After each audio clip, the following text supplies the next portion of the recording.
आइए शुरुआत करते हैं अच्छी और सच्ची खबरों की। और बात सबसे पहले देवभूमि उत्तराखंड की, जहां दिवाली से पहले दौरे पर पहुंचे प्रधानमंत्री मोदी का फिर से आस्था वाला अवतार नजर आया। सुबह प्रधानमंत्री मोदी ने केदारनाथ में दर्शन किए, तो फिर वो बद्रीनाथ पहुंचे और इसके बाद पीएम ने माणा गांव में कदम रखा, जहां से उन्होंने राज्य को करोड़ों की सौगात दी। प्रधानमंत्री मोदी का अपने इस दौरे में आस्था के अलावा विकास योजनाओं पर भी फोकस रहा। जहां मौका मिलता था वो अधिकारियों से जानकारी जुटाते नजर आए और उन्हें सलाह भी दे रहे थे। यानी केदारनाथ से माणा तक कोई कमी न रह जाए, इसको ध्यान में रखा गया। पीएम का कहना है कि वो राज्य की तस्वीर बदलने के मिशन में जुटे हुए हैं और जल्दी ही धार्मिक जगहों की तस्वीर भी और अलग दिखाई देगी। पोशाक और सर पर पहाड़ी टोपी, कुछ इसी अंदाज में देवभूमि उत्तराखंड पहुंचे प्रधानमंत्री मोदी। सुबह करीब 8:30 बजे जैसे ही उन्होंने केदार नगरी में कदम रखा, तो फिर ये पावन धाम मंत्रोच्चार से गूंज उठा।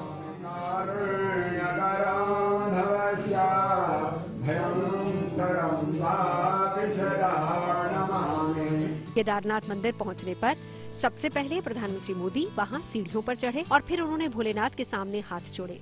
फिर वो कुछ कदम आगे बढ़े और मत्था टेका। इसके बाद वो अंदर चले गए, जहां उन्होंने नंदी को झुककर प्रणाम किया। फिर पूजा अर्चना शुरू की। इस दौरान मंदिर के अंदर पुरोहितों ने प्रधानमंत्री नरेंद्र मोदी को टीका लगाया।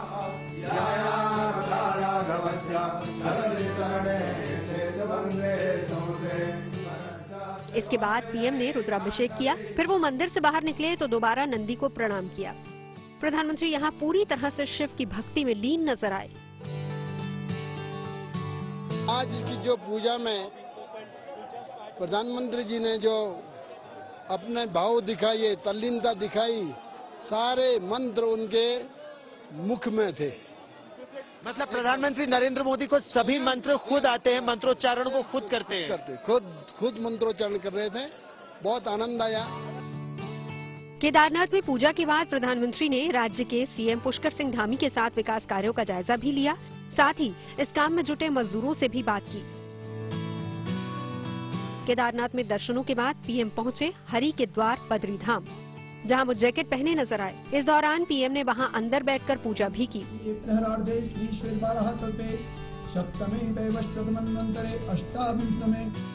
यही नहीं, पूजा के बाद प्रधानमंत्री नरेंद्र मोदी ने बद्रीनाथ में चल रहे विकास कार्यों की समीक्षा की। पीएम के इस दौरे को लेकर लोगों में काफी उत्साह नजर आया। खुद प्रधानमंत्री मोदी ने भी हाथ हिलाकर उनका अभिवादन स्वीकार किया। बाबा केदार और बद्री विशाल जी के दर्शन करके, उनके आशीर्वाद प्राप्त करके जीवन धन्य हो गया, मन प्रसन्न हो गया। और ये पल मेरे लिए चिरंजीव हो गए। केदारनाथ और बद्रीनाथ का आशीर्वाद लेने के बाद पीएम का अगला पड़ाव रहा माणा गांव। ये गांव चीन सीमा के बेहद पास है। यहां से प्रधानमंत्री ने रिमोट दबाकर 2 रोपवे और 2 सड़कों समेत 3400 करोड़ की परियोजनाओं की आधारशिला रखी। हेमकुंड साहब पे दुनिया भर में गुरु ग्रंथ साहब की पवित्र पूजा करने वाले जितने भी मेरे भाई बहन हैं, आज हमें आशीर्वाद बरसाते होंगे कि आज हेमकुंड साहब तक का ये रोपवे बन रहा है। आप कल्पना नहीं कर सकते इसकी ताकत क्या है। आप देखना, आज यूके हो, जर्मनी हो, कनाडा हो, वहां पर उत्सव मनाया जाएगा, क्योंकि अब हेमकुंड साहब तक जाने का रोपवे बन जाएगा। प्रधानमंत्री का ये दौरा 2 दिन तक चलेगा, लेकिन उनकी नजर यहाँ के विकास कार्यों पर आगे भी टिकी रहेगी। खुद प्रधानमंत्री ने बताया कि उन्होंने कोरोना काल के दौरान भी ड्रोन से इस जगह के काम पर अपनी नजर बनाए रखी थी। पीएम की कोशिश उत्तराखंड ही नहीं बल्कि देश के दूसरे हिस्सों में भी धार्मिक और ऐतिहासिक स्थलों के विकास की है। गौरव सावंत के साथ bureau report, good news today. तो अपने उत्तराखंड दौरे में प्रधानमंत्री मोदी ने राज्य को 3400 करोड़ रुपए की योजनाओं की सौगात दी। इसमें रोपवे है, सड़कें भी शामिल हैं। और क्या क्या है इसमें वो आपको बताते हैं। इन प्रोजेक्ट से राज्य की कई धार्मिक जगहों को नई पहचान मिलेगी। वहां तक श्रद्धालुओं की पहुंच आसान हो जाएगी। पीएम ने जिन प्रोजेक्ट्स की नींव रखी उनमें 2 सड़कें भी शामिल हैं। इसके अलावा राज्य में 2 रोपवे की आधारशिला भी रखी गई है। केदारनाथ और हेमकुंड साहिब में रोपवे का निर्माण होगा। पहला रोपवे केदारनाथ से गौरीकुंड तक तैयार हो रहा है। ये करीब 10 किलोमीटर लंबा होगा। इसकी लागत 1267 करोड़ रुपए होगी। इस रोपवे पर एक बार प्रति घंटे 3600 श्रद्धालु सफर कर पाएंगे। पहले केदारनाथ से गौरीकुंड तक का सफर 6 से 7 घंटे में पूरा होता था, लेकिन अब ये सफर आधे घंटे में पूरा हो जाएगा। वहीं दूसरा रोपवे हेमकुंड साहिब से गोविंद घाट तक बनाया जा रहा है, जहां पर आने जाने में अब सिर्फ 45 मिनट का वक्त लगेगा। इस रोपवे की लागत 1163 करोड़ रुपए है और ये रोपवे 12 किलोमीटर लंबा होगा। जब ये बन जाएगा तो वहां 2200 यात्री हर घंटे आ जा सकेंगे।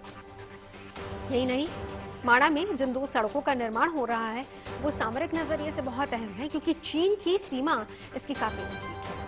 ये सड़कें बनने के बाद सीमांत इलाकों तक सेना की पहुंच काफी आसान हो जाएगी।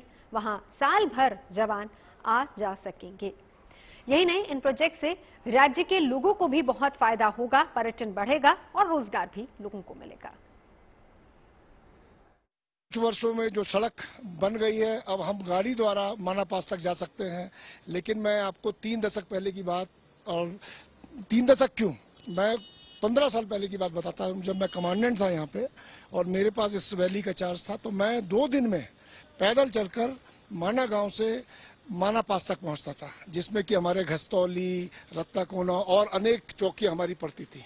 लेकिन आज ये सब कुछ सुगम हो पाया। माणा गांव में प्रधानमंत्री मोदी का स्वागत वहां की महिलाओं ने अलग अंदाज में किया। उन्होंने प्रधानमंत्री के लिए गाना गाया। हम आपको सुनवाते हैं वो गाना और कैसे लोक कलाकारों ने प्रधानमंत्री का स्वागत किया तालियां बजाकर।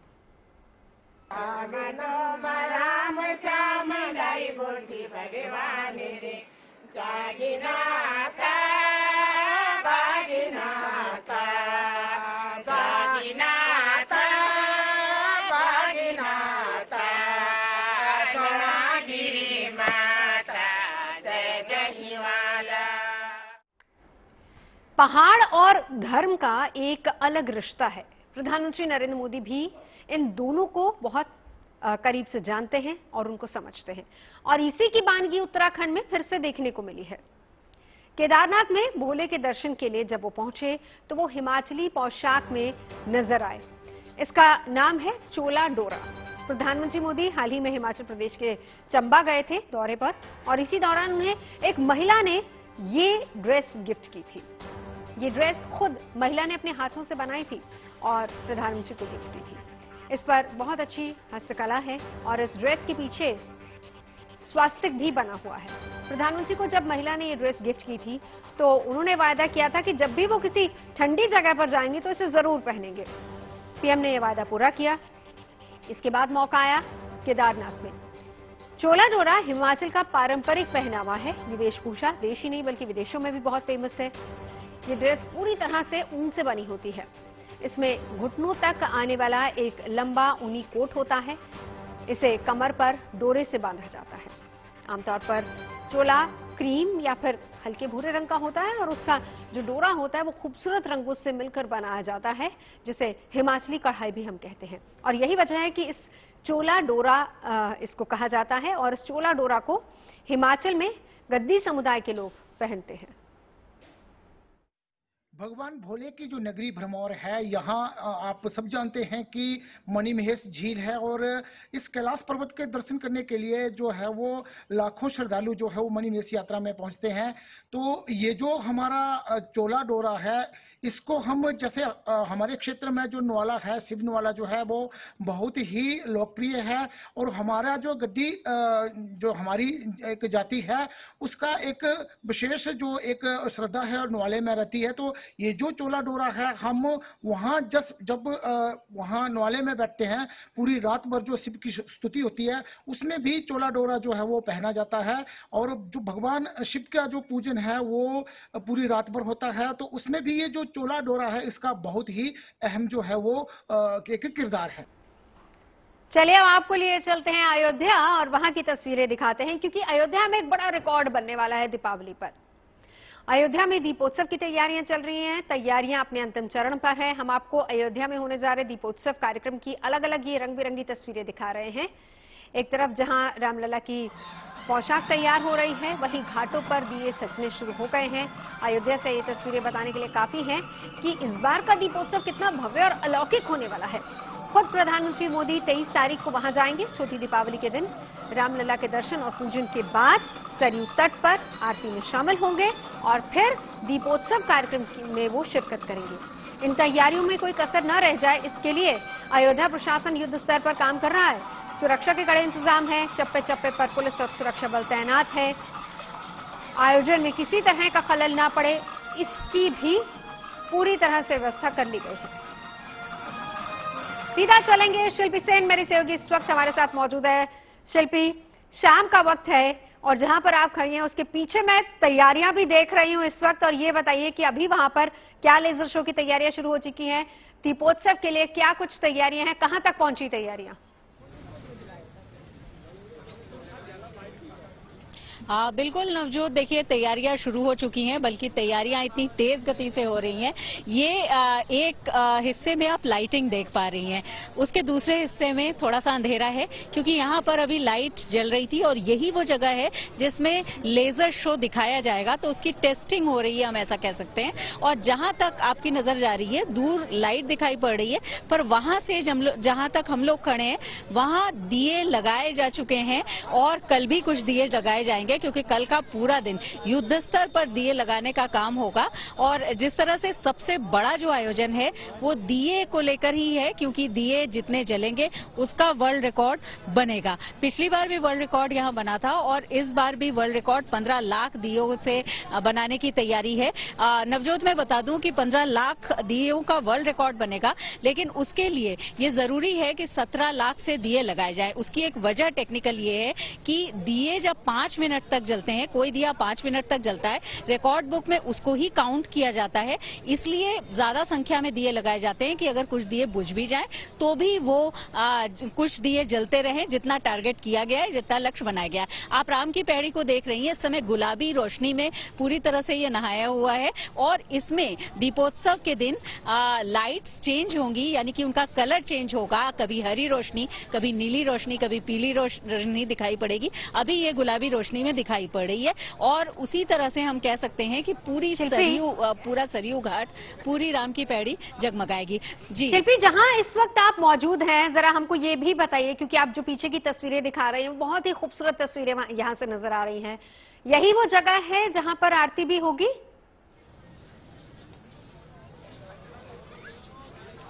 नवजोत, जो आरती होगी वो सरयू घाट पर होगी। मैं समय राम की पैड़ी पे हूं और यहां से थोड़ी दूर पर सरयू घाट है जहां पर प्रधानमंत्री आरती में शामिल होंगे।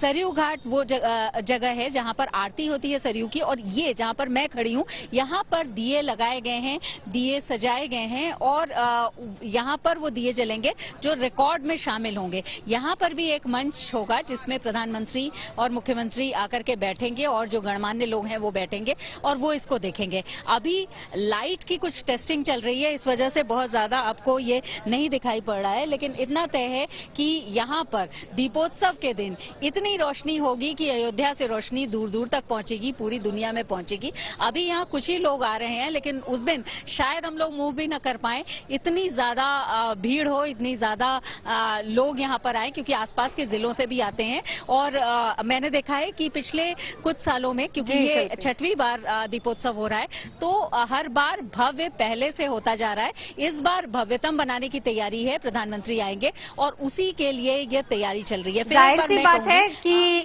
इस बार तो रिकॉर्ड भी नया बनने वाला है, 17 लाख दियों से रिकॉर्ड बनेगा। शिल्पी, बहुत शुक्रिया, आप नजर बना रखे। तो दीपोत्सव के इन रंगों को देखने के बाद अब हम आपको लिए चलते हैं राम की पैड़ी, जहां पर दियों को सजाने का काम तेजी से किया जा रहा है। इस बार 17 लाख दिए जलाने का टारगेट है, जिसे पूरा करने के लिए करीब 21 से 22 हजार वॉलंटियर्स अयोध्या में पहुंच चुके हैं। इस बार 17 लाख दियों को रोशन कर विश्व रिकॉर्ड बनाया जाएगा और इसके लिए दियों के साइज को बढ़ाने के साथ ही इन्हें घाटों पर 16 बाय 16 के ब्लॉक्स में सजाया जाएगा। 2 ब्लॉक्स के बीच में 1 फीट का गैप होगा और इन सभी दियों में इस बार 40 ml तेल डाला जाएगा ताकि ये दिए ज्यादा देर तक जलते रहें। राम की पैड़ी पर दियों के अरेंजमेंट्स को किस तरह से अंजाम दिया जा रहा है, समझ श्रीवास्तव मेरे सहयोगी, उनकी रिपोर्ट देखिए। चले ना श्री राम के बिना और राम जी चले ना हनुमान के बिना, और अयोध्या दिवाली मनाए ना इस दीपोत्सव के बिना। हमारी मौजूदगी इस वक्त राम की पैड़ी पर है और वो दिन आ गया है जब दिए बिछने शुरू हो गए हैं। आप तमाम वॉलंटियर्स को यहां पर देख पाएंगे जो अलग अलग कॉलेजेस से हैं और किस तरह से यहां पर आप देखेंगे दियों को बिछाने का काम शुरू हो गया है। कल यहां पर दिए रखे गए थे और आज एक प्रारूप दिया जा रहा है और तमाम बच्चे जो कॉलेजेस के हैं वो यहां पर दिए सजा रहे हैं, लगा रहे हैं। लड़के हैं, लड़कियां हैं, पूरे ऑफिशियल्स जो हैं वो लगातार नजर रखे हुए हैं कि किस तरह से बारीकी से काम होना है, किस तरह से चीजें होनी है। मैं बातचीत करूंगा बच्चों से भी। अयोध्या में दीपोत्सव है, क्या तैयारी आप लोग, एक्साइटेड हैं आप लोग? एकदम बहुत अच्छे से। हाँ। जी सर। क्या लग रहा है इस बार पहले के दीपोत्सव से कितना अंतर है? बहुत अंतर आएगा इस बार। पिछली बार में हम लोग ने रिकॉर्ड बनाया था, इस बार भी हम लोग और अच्छा रिकॉर्ड बनाएंगे। जी जरूर। देखिए और भी बच्चे यहाँ पर मौजूद हैं, तमाम बच्चे जो दिए लगा रहे हैं। आप इधर से देखेंगे अगर तो आपको तमाम बच्चे यहाँ पर नजर आएंगे और देखिए एक लीनियर वे में यहाँ पर दिए लगाए जा रहे हैं। जिस तरह से देखिए ये सेक्शन अभी बचा है तो यहाँ पर ये उस्ताद जो है देख सकते हैं दिए रख रहे हैं। तो क्यों दीपोत्सव से अयोध्या की पहचान बढ़ी है? हाँ यस। कितना बढ़ी है, क्या लगता है कि पहले और अब में क्या अंतर है? बहुत अंतर आ गया। पहले अब विश्व का रिकॉर्ड बनाना है हम लोग को बस। कितना रिकॉर्ड बनाएंगे? 17 लाख का। 17। दीपोत्सव के मौके पर अयोध्या में कई सांस्कृतिक कार्यक्रम भी होने वाले हैं, जिनमें से एक है झांकियों के जरिए राम की कथा का चित्रण। इस बार जब आयोजन पहले के मुकाबले ज्यादा बड़ा है तो झांकियों की संख्या भी बढ़ाकर 16 कर दी गई है, जो बनकर तैयार हो चुकी हैं। इन झांकियों में शबरी, सीता हरण, राम वनवास, मंथरा, कैकई संवाद, लंका दहन समेत रामायण के तमाम चित्रों को दिखाया जाएगा। और ये झांकियां तैयार होने के बाद कैसी दिख रही हैं, इनका first look good news today पर आपको दिखाते हैं। एक बार फिर से त्रेता युग में जाने को तैयार है और उसकी तैयारियां अगर समझनी हो, परखनी हो और देखनी हो तो जहां झांकियों की मौजूदगी है वहां आना जरूरी है। हम इस वक्त पहुंचे उस जगह पर जहां पर तमाम झांकियां जो निकलेंगी दीपोत्सव के दिन वो बनकर तैयार हो गई हैं और आप तस्वीरें देखेंगे। कैमरामैन संदीप आपको यहां दिखाएंगे कि किस तरह से यहाँ पर झांकियां बनकर तैयार हुई हैं। आइए हम एक झांकी के करीब जाते हैं और समझते हैं कि क्या दिखाने का प्रयास किया गया है। तस्वीर जो इस झांकी पर बनी है उसमें आपको शबरी माता नजर आएंगी, जिन्होंने इंतजार सालों का किया प्रभु श्री राम का, और जब वो उनकी कुटिया पधारे तो उन्होंने खुद चक कर फल उनको खिलाए। हालांकि लक्ष्मण ने वो फल खाना उचित नहीं समझा, पर राम ने उनको बताया कि उन्होंने लंबा इंतजार किया है। तो ये शबरी का विश्लेषण यहाँ पर किया गया और शबरी की और यहाँ पर अगर आप देखेंगे इस झांकी के ठीक बगल में तो आपको यहाँ पर एक कुटिया नजर आएगी और ये कुटिया बता रही है कि जब वनवास राम सीता लक्ष्मण को हुआ तो किस तरह से वो एक कुटिया में रहते थे और उसके बगल में किस तरह से रावण ने सीता हरण किया, उसको इस इमेज के जरिए दिखाने का प्रयास किया गया। अब तस्वीर जो कैमरामैन संदीप दिखाएंगे वो लंका दहन की। आप देखेंगे चमकती सोने सी लंका आपको यहाँ पर नजर आएगी और यहाँ पर ज्वाला नजर आएगी, जलती लंका नजर आएगी और उसके पीछे आप अगर इधर आकर देखेंगे तो आपको साक्षात बजरंग बली उड़ते हुए नजर आएंगे, क्योंकि उनकी पूंछ में रावण ने आग लगवा दी थी, जिसके बाद उन्होंने पूरी लंका को जला दिया, जलकर राख हो गई लंका। कल धनतेरस है और कल से दीपावली के महापर्व की शुरुआत होने जा रही है। पूरा देश खुशियों के त्योहार की तैयारियों में जुटा है। वैसे ऐसी मान्यता है कि धनतेरस पर भगवान धन्वंतरी की पूजा से आरोग्य और समृद्धि की प्राप्ति होती है।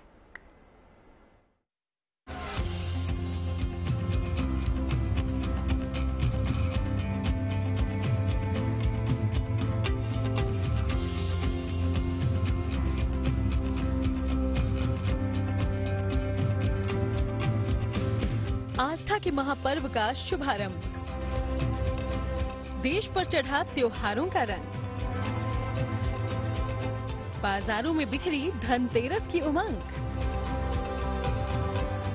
धनतेरस के साथ ही देश में दिवाली महापर्व की शुरुआत होने जा रही है।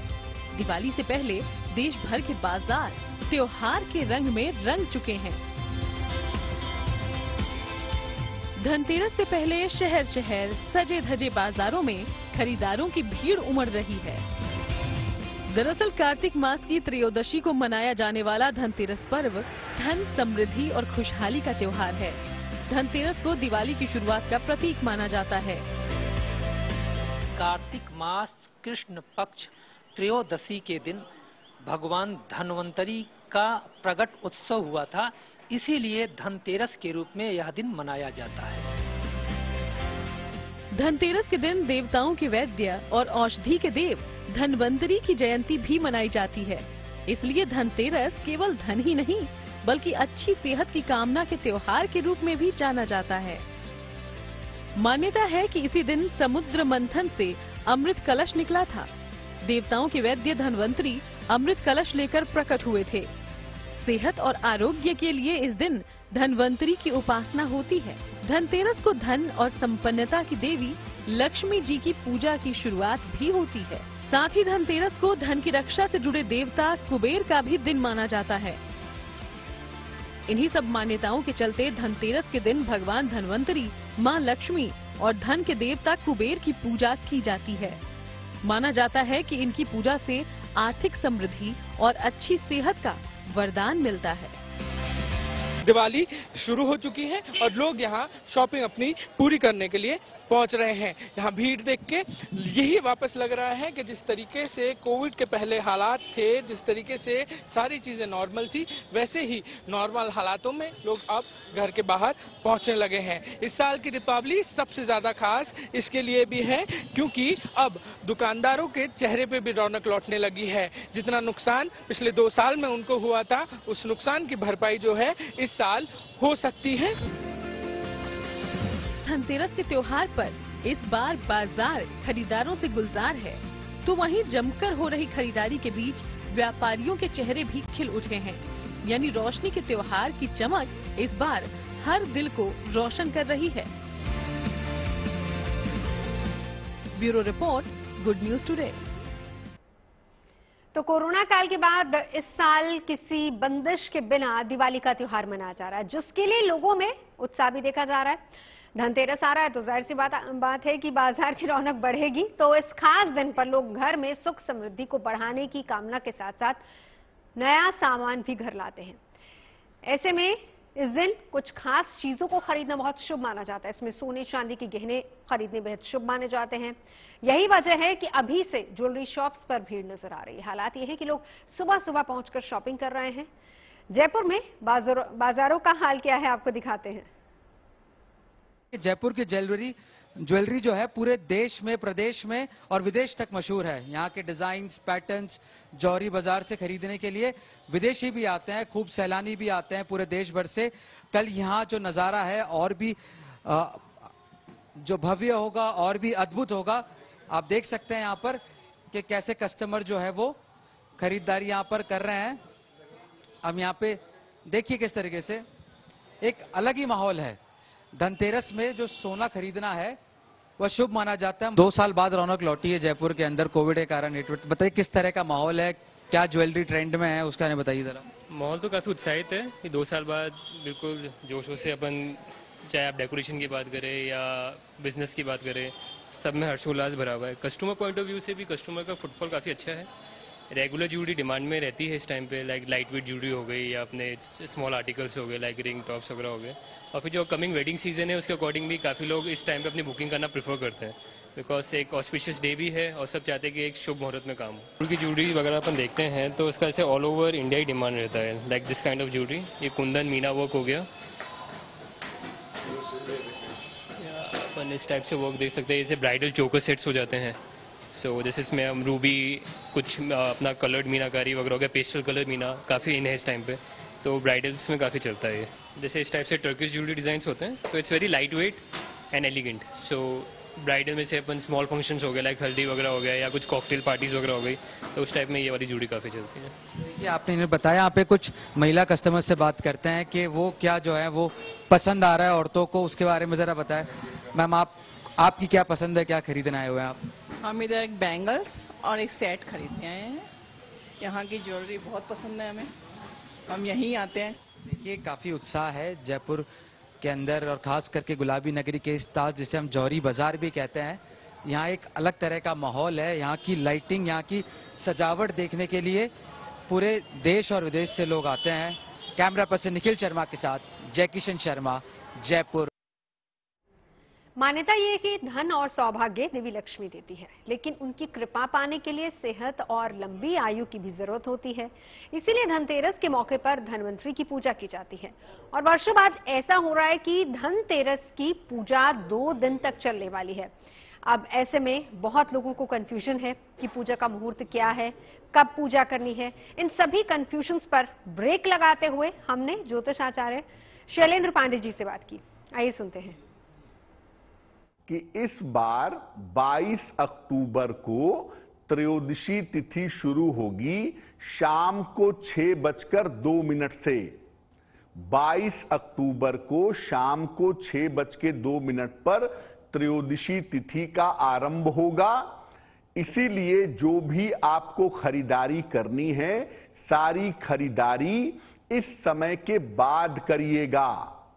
यानी जब धनतेरस की शुरुआत हो जाएगी, त्रयोदशी की शुरुआत हो जाएगी, तो 22 तारीख को शाम को 6:02 के बाद आप खरीदारी करिएगा तो अच्छा होगा। और उसमें भी जो पूजा आपको करनी है भगवान कुबेर की और धनवंतरी जी की, वो आप संध्या काल में 6:02 के बाद से और रात में आपको जब भी समय मिले आप खरीदारी कर सकते हैं। खरीदारी का सबसे अच्छा समय होगा शाम को 6 बजे से 7:30 के बीच में। 22 अक्टूबर को शाम को 6 बजे से 7:30 के बीच में खरीदारी का सबसे शुभ मुहूर्त होगा। इस समय में अगर आप खरीदारी करें तो आपके लिए अच्छा होगा। अब वैसे तो धनतेरस 22 तारीख की शाम को शुरू हो रहा है, तो स्वाभाविक बात यह है कि आप सुबह खरीदारी तो नहीं करेंगे। लेकिन अगर आपको लगता है कि मैं 22 तारीख को सुबह ही खरीदूंगा, तो याद रखिए सुबह 9 बजे से 10:30 के बीच में पूजा और खरीदारी मत करिएगा, क्योंकि ये समय राहुकाल का समय होगा। इस समय पूजा और खरीदारी नहीं की जाती है।